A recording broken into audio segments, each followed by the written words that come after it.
Hi, we are Team 5 and today we are going to present the final demo video for the project GameMaker, in which we extended it to support the multiplayer option.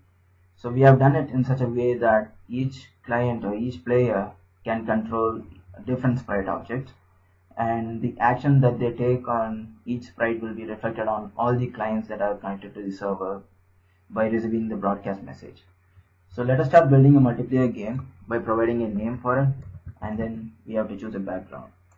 So that will take us to the game maker view, and here we will request the user whether they are building a multiplayer game or not.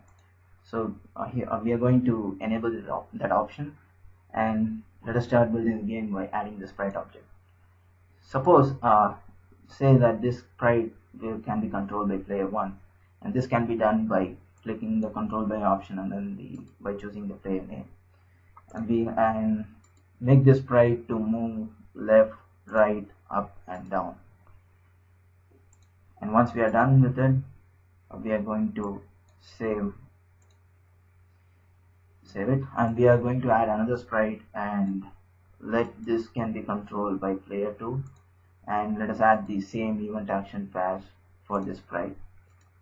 So here we are going to build a game which is more similar to Frogger, in which two players will race together to the top position, and the player who reaches the top first will win the game. So let us make a bar at the top, and we can add a game win condition to it, and on colliding with it, making to disappear. So in between we can add some other sprite objects that has the auto move event.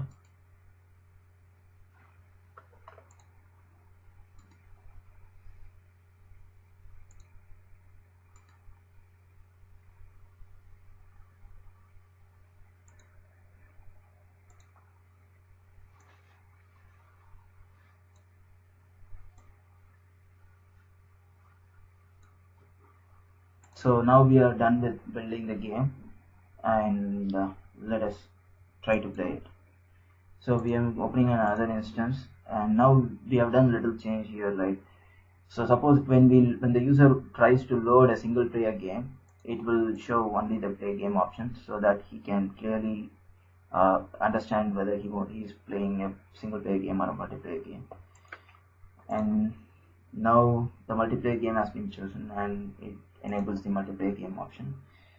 So it will take us to this view where we can say whether we are starting a new game or connected to an existing game. So now this option will in turn run a server, launch a server, and the server will listen on this port, and it will accept the client connections only in the specific port. So now the client 1 has the gameplay view, and he has been connected to the server. And let us open another instance of this, and suppose say we want to connect to the existing game. So this becomes the client 2, and we have to connect to the same port number, which will take us to the another view. And now both the views can see the same game, and once we the game will start once we click the play button.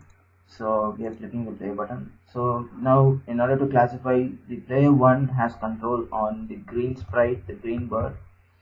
So we are trying, so since the mouse, you can clearly see that the player 1 can control the green object, and it is reflecting on both the screens. Now let us move to the client 2, and let us control the other object.